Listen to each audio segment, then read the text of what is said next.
MNA صاحب د ولولانګیز تقریرونه وروسته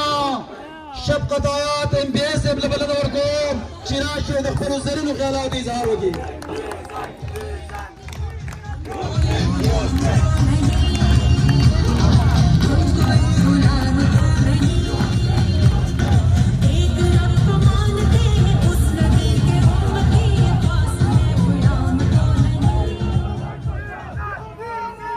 बिस्मिल्लाहिर्रहमानिर्रहीम।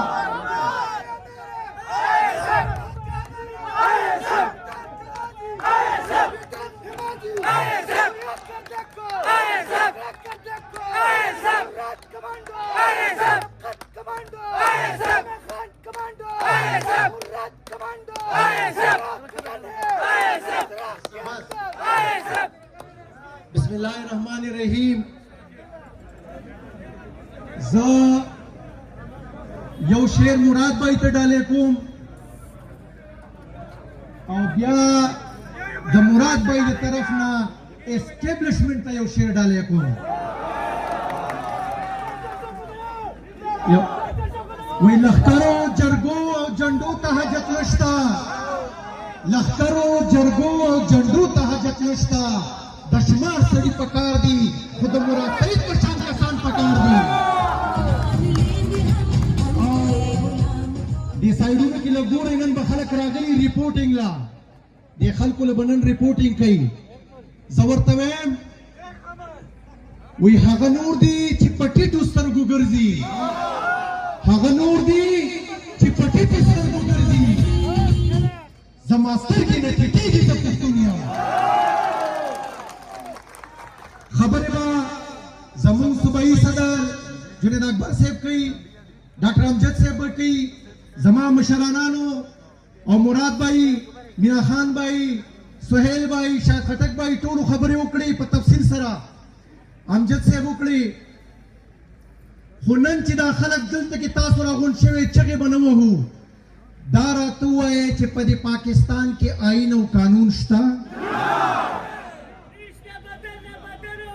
نو پښتانه د پښتنو یو تاریخ دی چې چا په دې صوبه باندې حکومت کړی، بیا ول دې پښتون او دې د سوات خلکو دوباره اوټ نه دی ورکړی. نو تاسو عمران خان له په دریم ځل اوټ څه دپاره ورکړی دی؟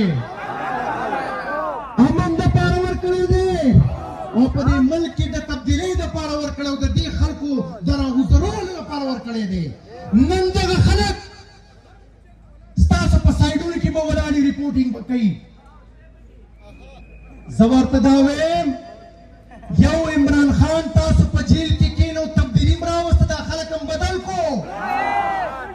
د سوات خلک هم ویرو، په 4 نومبر هم ویرو، په 26 نومبر هم ویرو. نو بیا تاسو له شرم پکار دی او سوچ پکار دی چې د سوات خلک، د خیبر پختونخوا خلک او د پاکستان خلک نور تاسو نه نفرت کوي، تاسو باندې شیم وایي، شیم پې وایي، شیم پې وایي، شیم پې وایي. ته ماته وایې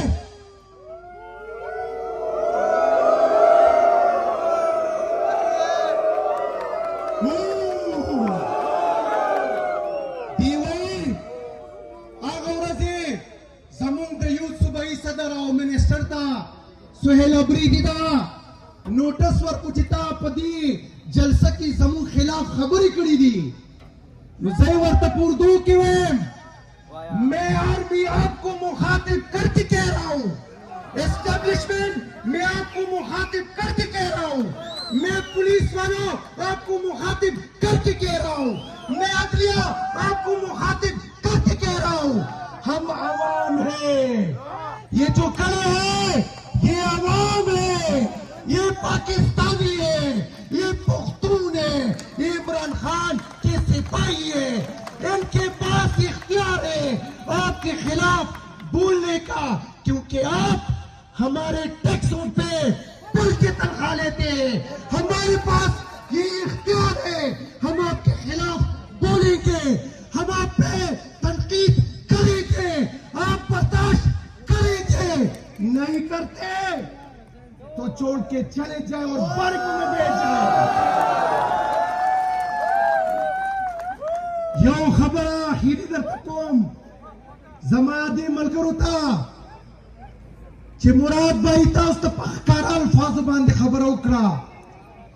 چې عمران خان کم کس له اختیار ورکي د پاکستان او د پی ټی آی ورکر آئی ایس ایف او د یوت وینګ ورکر